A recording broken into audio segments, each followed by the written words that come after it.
like to remind all the women of our UUCC that we're starting a brand new women's group January 4th, which is the first Monday at 2 o'clock from 2 to 3:30.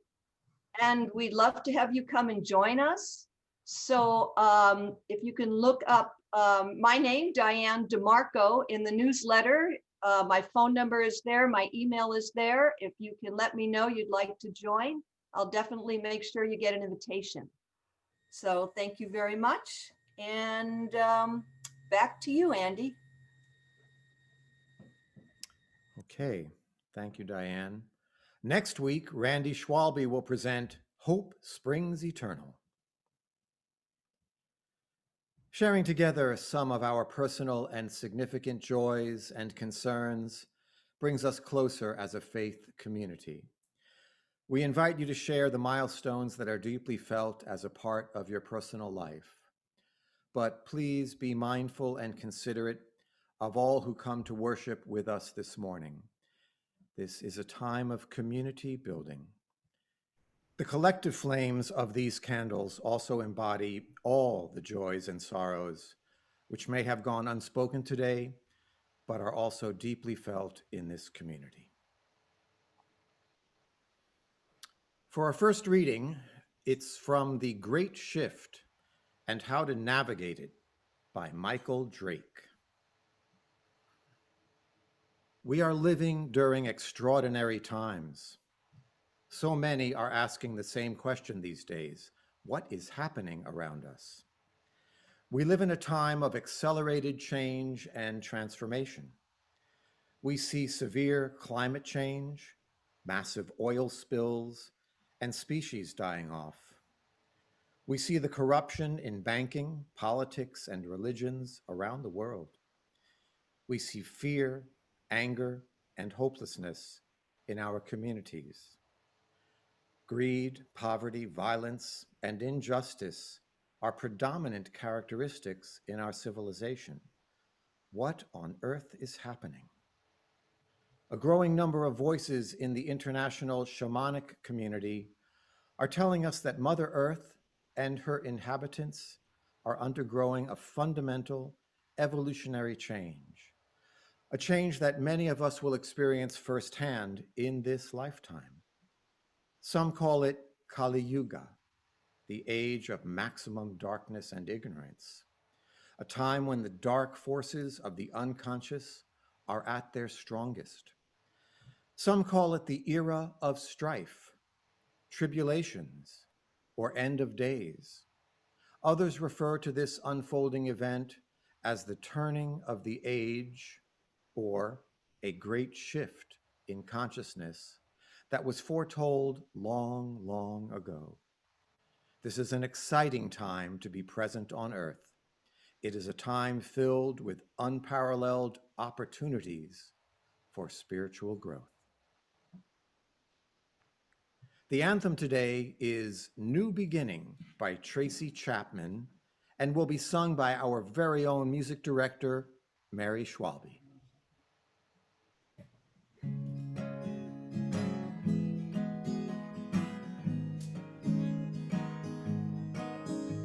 The whole world's broke, it ain't worth fixing. It's time to start all over, make a new beginning. There's too much pain, too much suffering. Let's resolve to start all over, make a new beginning. Now don't get me wrong, I love life and living. But when you wake up and look around at everything that's going down, all wrong, you see we need to change it now, this world with too few happy endings. We can resolve to start all over, make a new beginning. Start all over, start all over. The world is broken into fragments and pieces. The ones were joined together in a unified whole. But now too many stand alone. There's too much separation. We can resolve to come together in the new beginning. Start all over. Start all over. We can break the cycle. We can break the chain. We can start all over in the new beginning. We can learn, we can teach, we can share the myths, the dreams, the prayer, the notion that we can do better, change our lives and past, create a new world, and start all over. Start all over.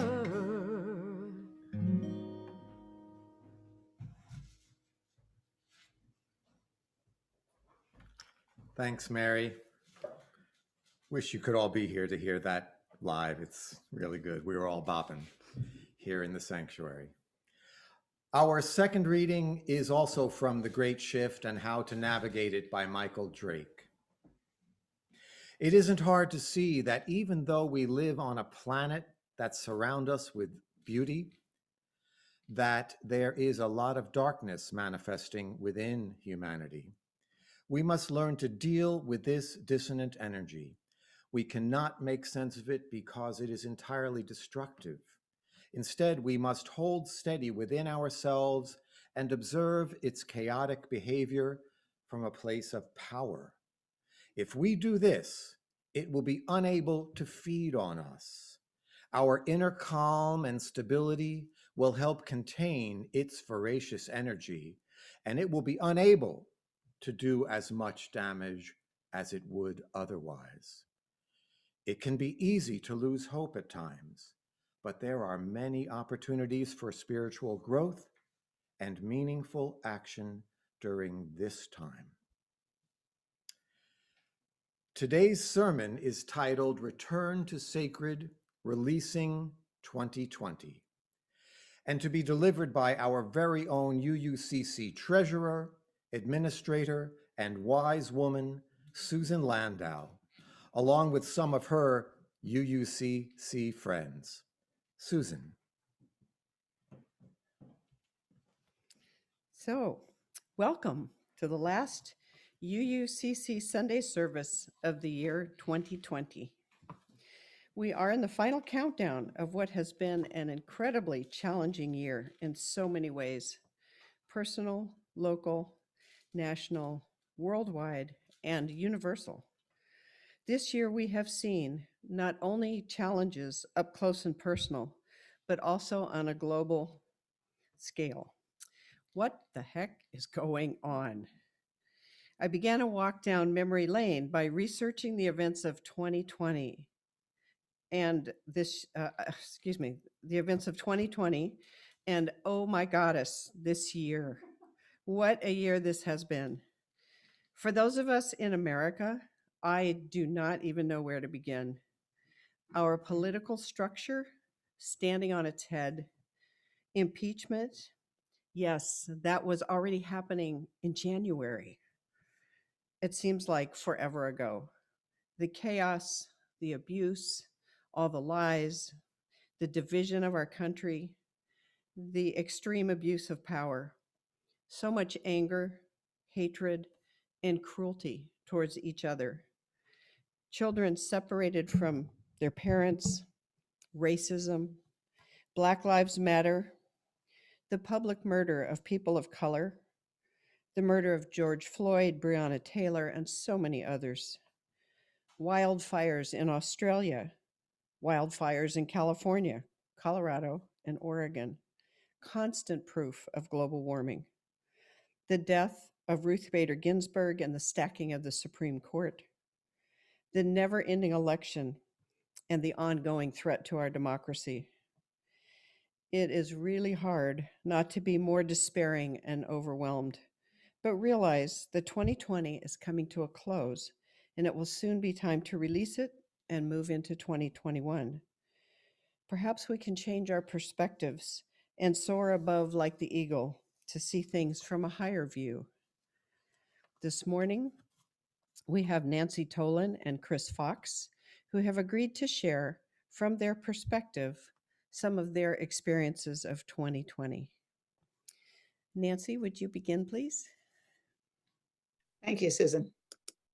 Like so many of you, I was deeply shaken by the death of the notorious RBG, Ruth Bader Ginsburg, on September 18th. She was a personal heroine for me, although I did not recognize her name when I first considered becoming a lawyer in the early 70s. Justice Ginsburg was a trailblazer who made the path easier for a teenage girl like me. I did not know a single woman lawyer, nor any female who wanted to pursue law. Ruth was one of 9 women in her class of 500 at Harvard Law School, but there were many more women in my class, not at Harvard. And now I understand the women law students outnumber the men slightly. My family was completely against the idea of me becoming a lawyer and tried to talk me out of it. Finally, when I announced that I had passed the bar at a holiday family gathering, one of my aunts insisted that I did not look like a lawyer and I should become a legal secretary. When I objected that I really didn't type that well, she said, "Oh, well then you should be the receptionist." She wasn't that far off the mark when at my very first job interview, the male partner asked me how fast I could type.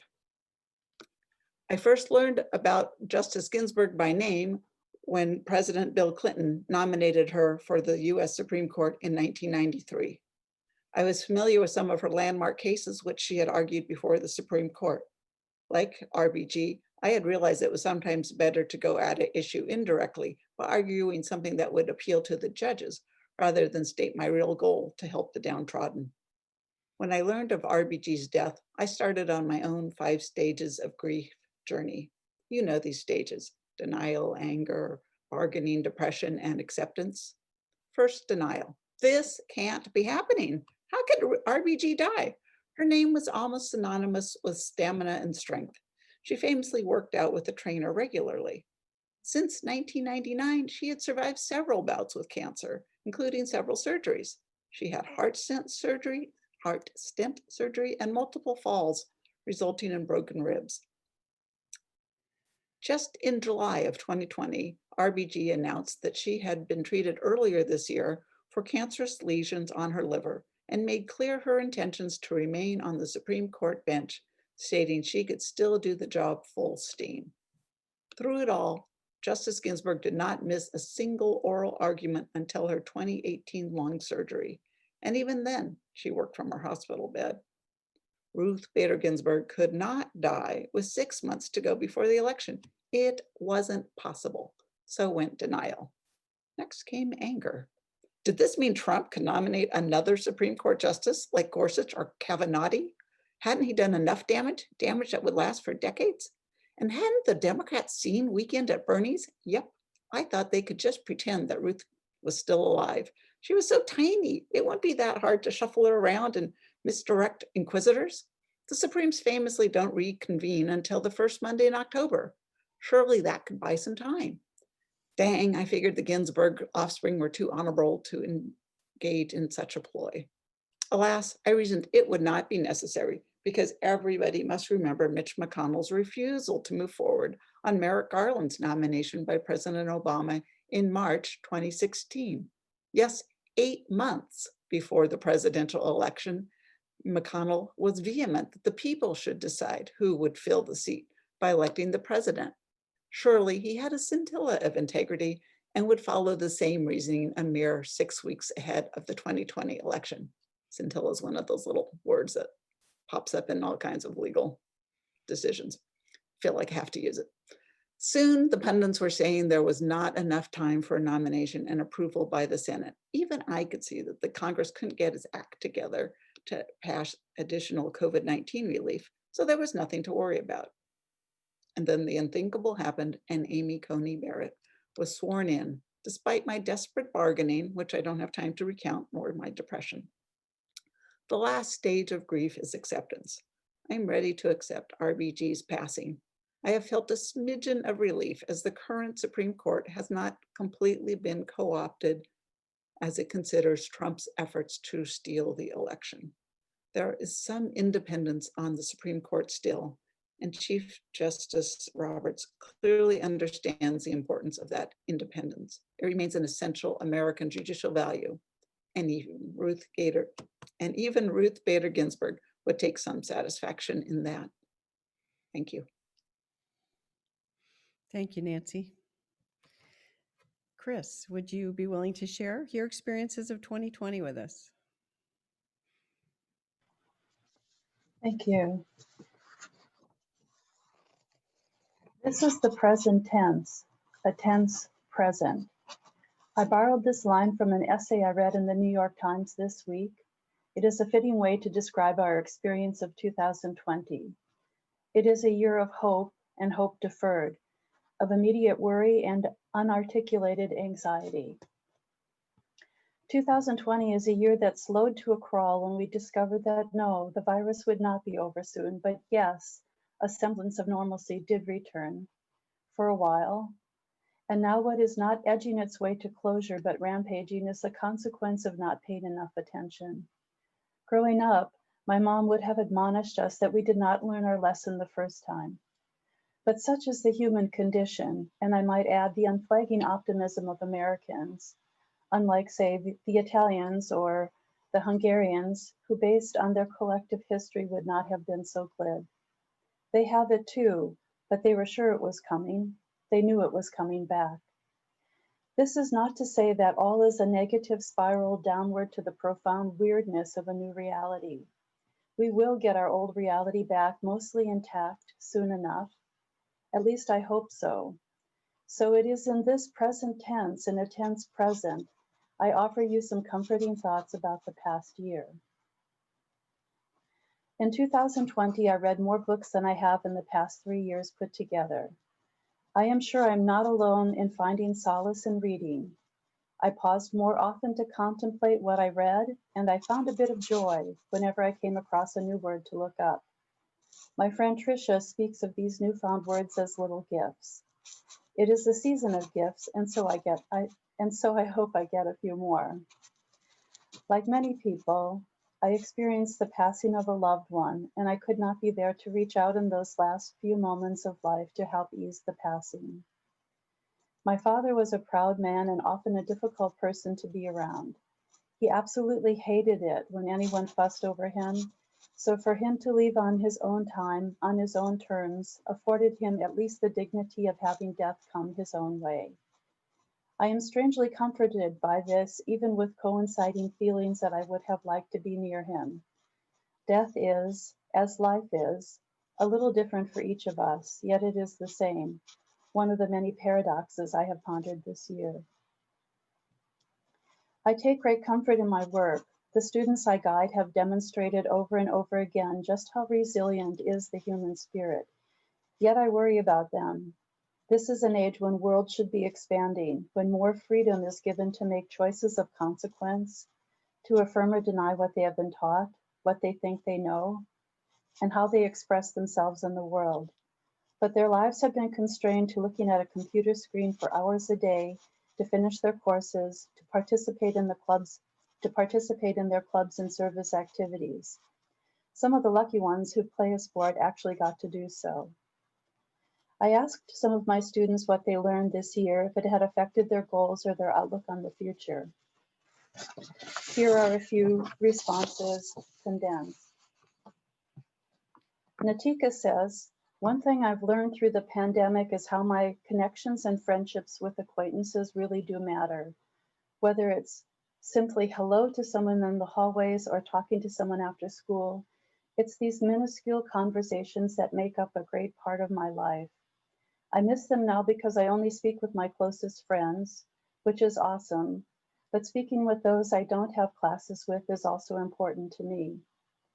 I've become more observant of people's words versus their actions and their regards for public health.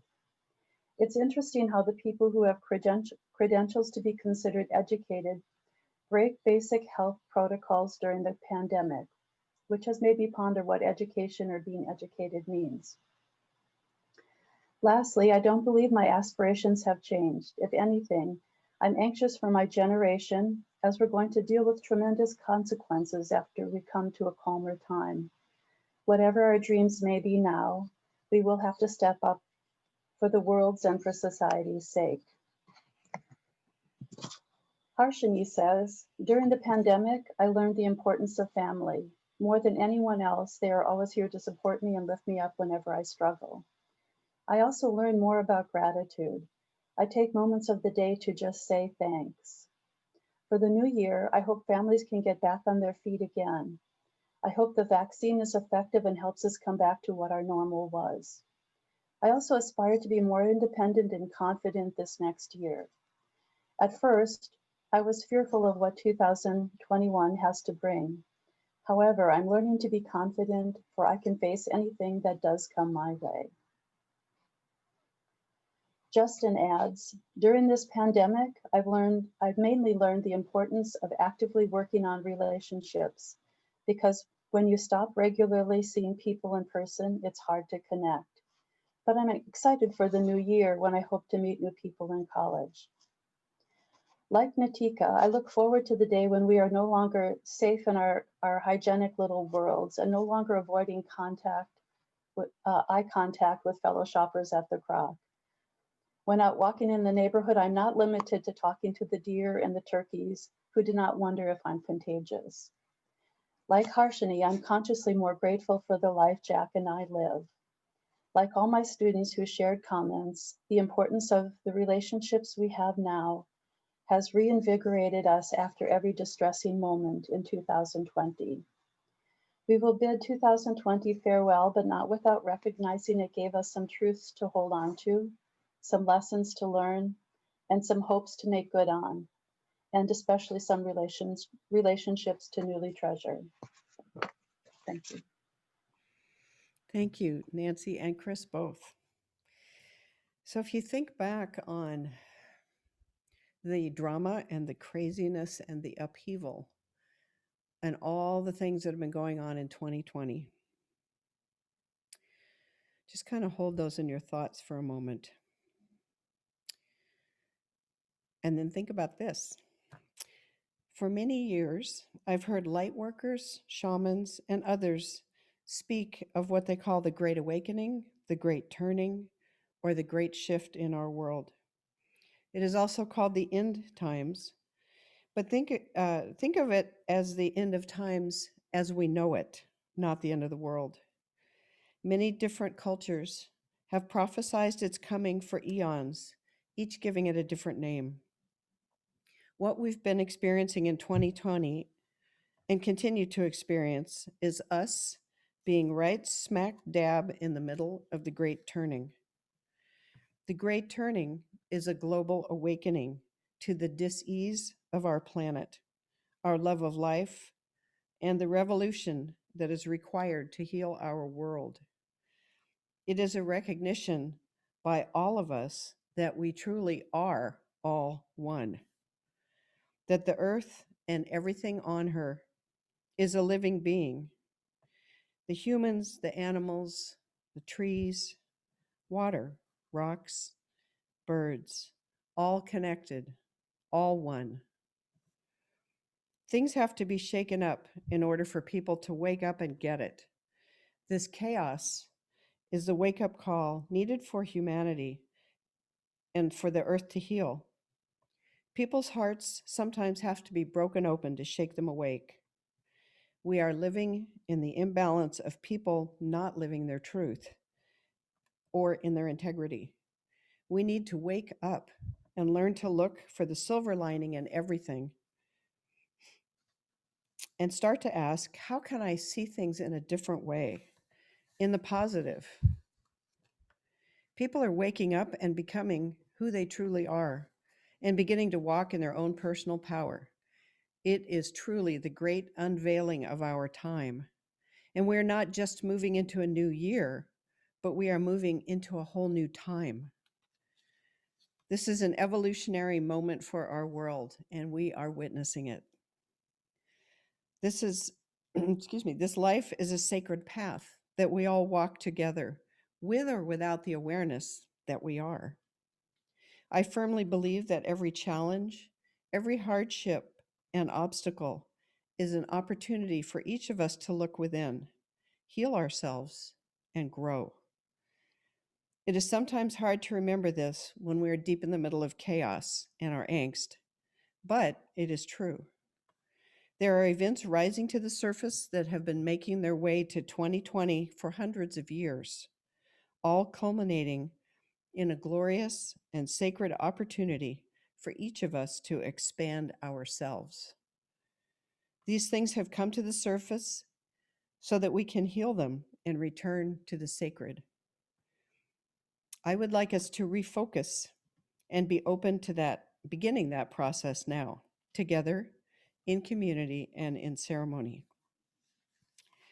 If you have brought a candle to our Zoom ritual, and here is mine,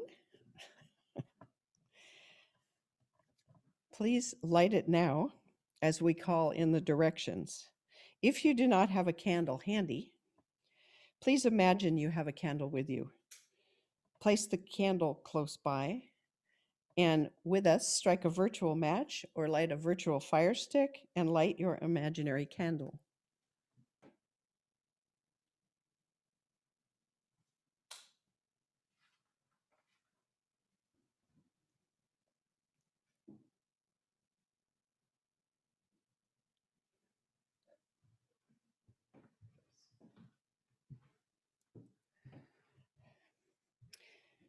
Janet Cooper, Lori Napoli, Hank Kruzik, and Treva Boyce will be calling in our directions. So as our candles are burning and our ceremony begins, Janet will start with calling in the calling in of the directions by invoking the East. We call in and honor the energy of the East. The directions represent the wheel of life. East is the beginning. It is the time of birth, the time of newness, the seeds pushing up through the earth to begin their life cycle. East is represented by the color yellow, the season of spring, and the element of air. East is where we begin to breathe. This morning, we call in all of these energies of the East as we make this journey from the beginnings of this year, 2020.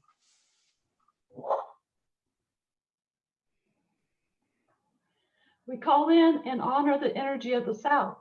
In the Wheel of Life, South represents the time of youth, adolescence, and growing into young adulthood. South is represented by the color red, the season of summer, and by the element of fire. South, where we grow into the best version of our younger selves. This morning, we call in all of these energies of the South as we make this journey through our experiences of this year, 2020. We call in and honor the energy of the West. In the Wheel of Life, West represents the time of maturity as we grow and absorb knowledge throughout our adulthood to become strong, mature, and thriving adults. It is our responsibility to turn our knowledge into wisdom that will benefit those who follow. West is represented by the color black, blue, or green, depending upon the belief system, and by the element of water. West is a season of autumn and of dream time. West is a time of settling in and becoming until we know deeply who we truly are. This morning, we call in all of the energies of the West as we make this journey into understanding our experiences of this year, 2020. We call in and honor the energy of the North. In the Wheel of Life, North represents the afterlife, our ancestors, those whose shoulders we stand upon, and death. North is represented by the color white, the season of winter, and by the element of earth. North is where we release all things in preparation for the newness that will begin again with the return of the East. This morning, we call in all of the energies of the North as we make this journey into releasing our experiences of this year, 2020. We thank all of the directions for being here to witness us on our journey. IA. Now, close your eyes and place both feet firmly on the floor in front of you or the ground. Envision a root growing down from the bottom of each foot and one growing down from your spinal cord. Deep down into the earth, take those roots. Ground yourself as you take 3 deep breaths, with each breath connecting you more and more to the ground below.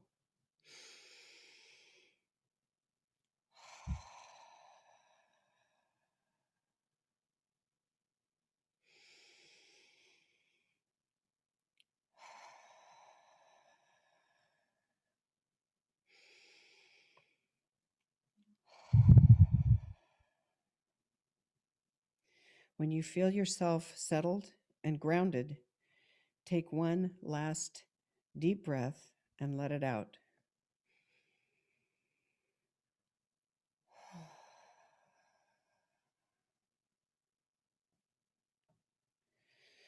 Now focus on 2020 and everything that has occurred in your life, everything you have experienced and lived through. Think about your feelings of overwhelm, of frustration, of powerlessness, of despair, anger, angst, and anything else that comes up for you. Feel how that feels in your body. Feel how that makes you feel separate. Feel how it makes you feel alone.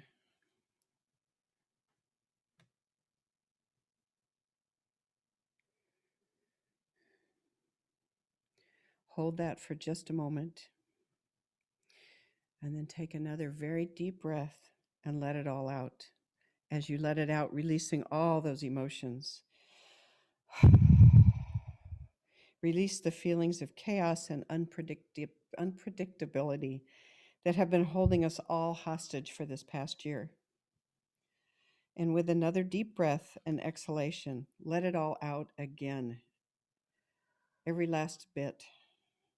It does not serve you to hold on to it, so let it go.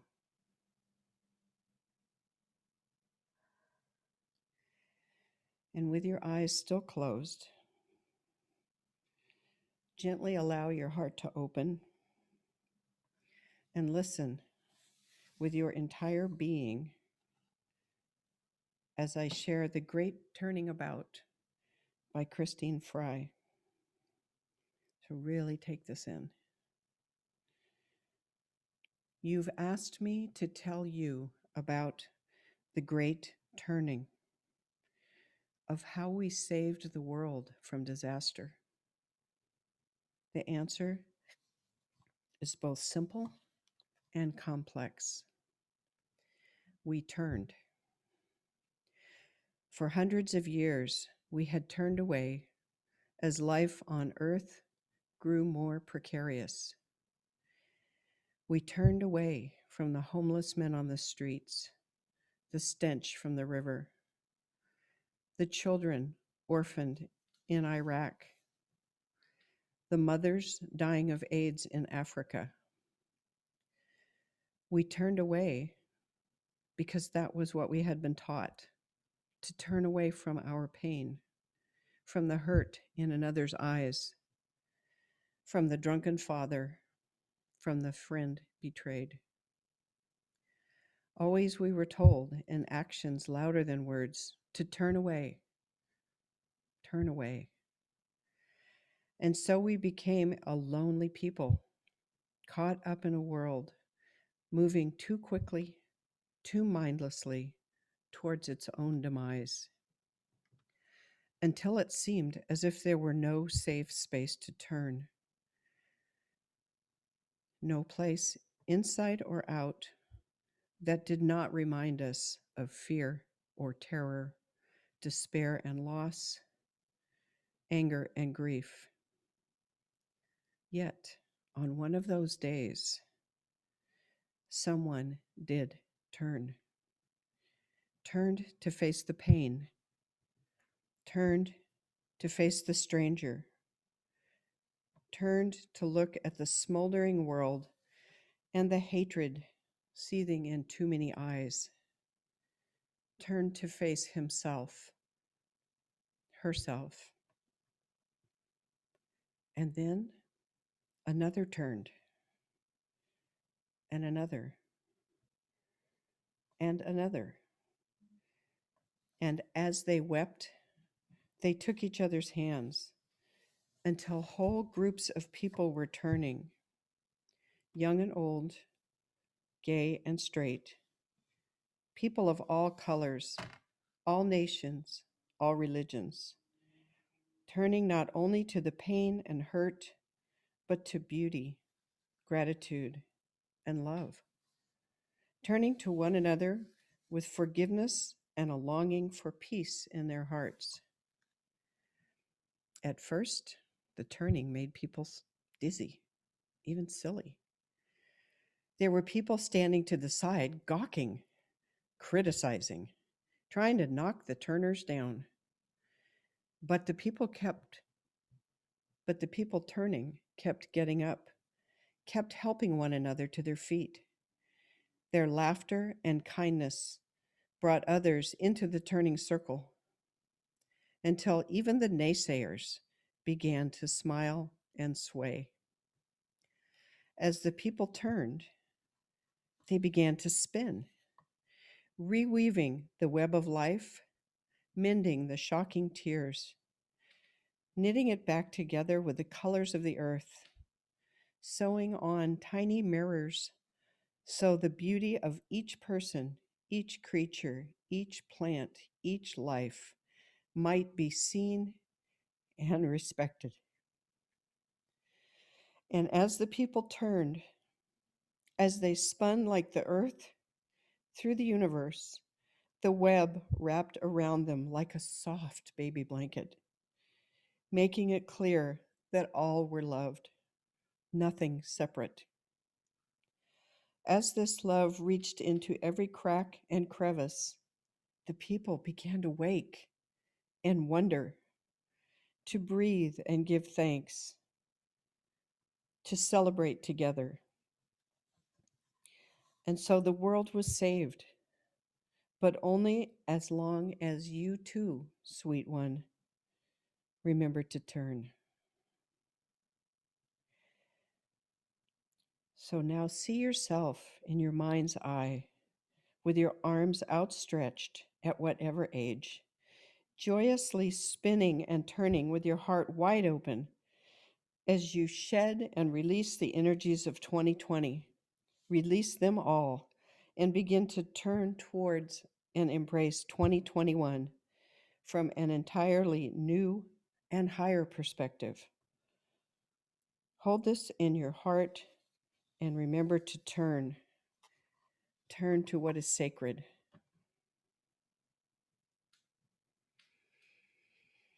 Now take a deep breath when you're ready and begin to feel your fingers and toes. You can move them a bit if you like. Draw your roots up from deep in the earth, back up inside your feet, and back up inside your tailbone. Wiggle back and forth a little in your seat. Take another deep breath and gently open your eyes to return to Zoom land. Settle back in again and feel complete and fully here.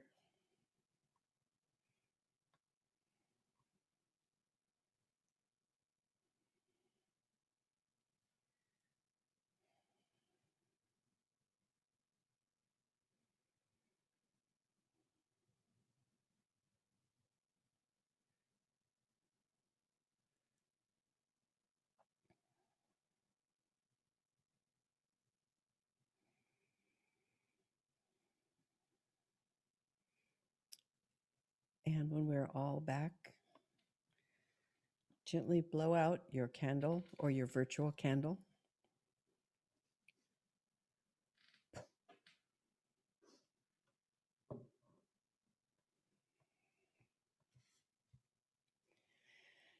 Treva, would you please begin the releasing of the directions?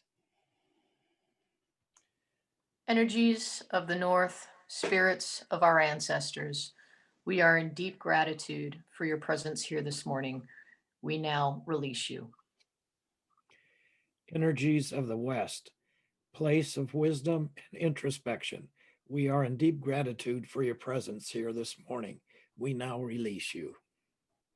Energies of the South, place of fire and passion, we are in deep gratitude for your presence here this morning.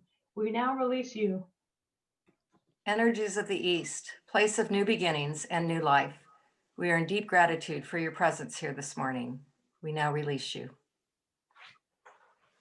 And so it is.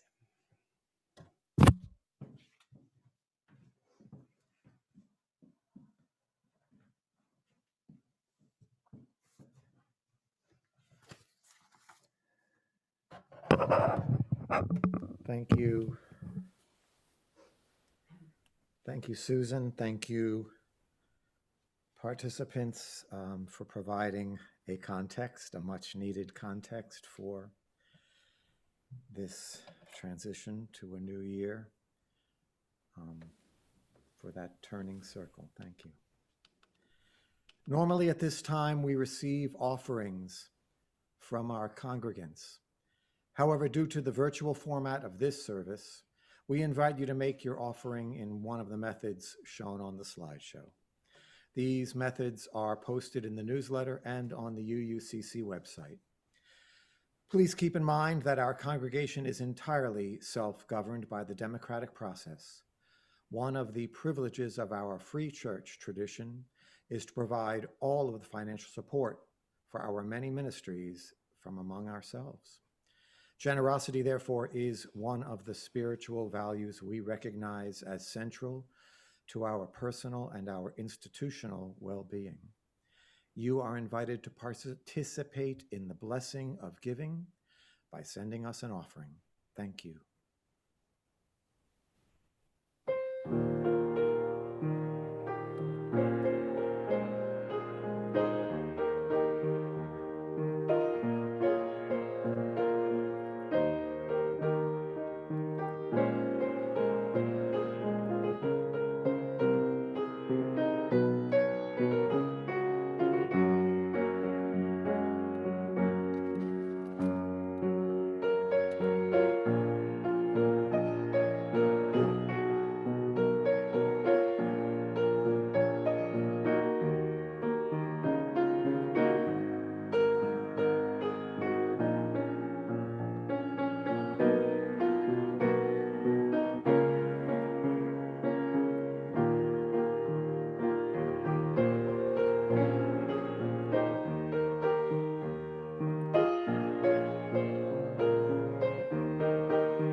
Our thanks for all gifts given and received for the work of this community. Let us now sing the doxology with special lyrics that you can see on your screen.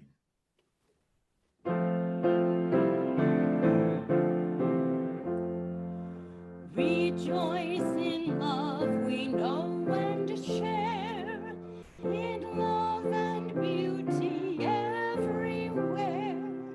Rejoice in truth that makes us free, and in the good that yet shall be.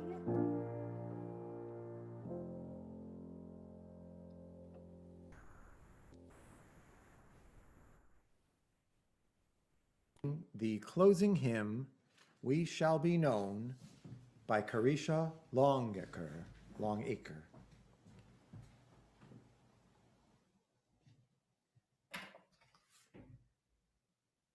Hi. You'll see notation on the screen. The first phrase is sung in unison. Fortunately, we have 4 of us in the sanctuary. And after that, you're going to see 2 lines when the slide shifts.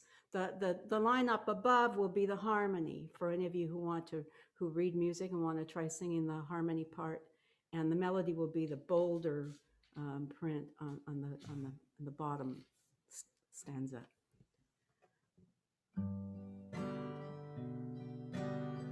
We shall be known by the company we keep, by the ones who circle round to tend these fires.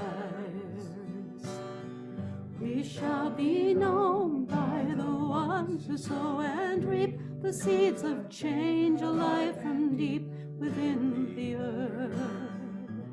It is time now, it is time now that we thrive. It is time we lead ourselves into the well. It is time now, and what a time to be alive. In this great turning we shall learn to lead in love. In this great turning we shall learn to lead in love. In this great turning we shall learn to lead in love.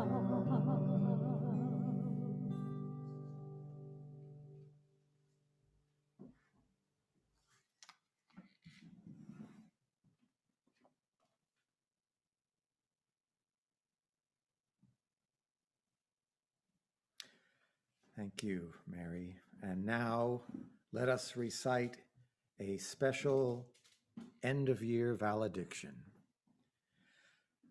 We extinguish this flame as we gently release the events of the year 2020 with peace, compassion, and love in our hearts. May we each travel our sacred path with joy and anticipation, knowing that we are a part of something much bigger than ourselves.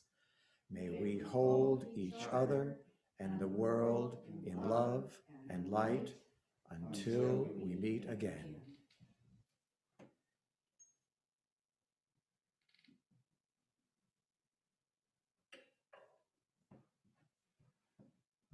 After the benediction, please click on the gallery view button in the upper right corner of your screen so we can all be together in Zoom land. Susan?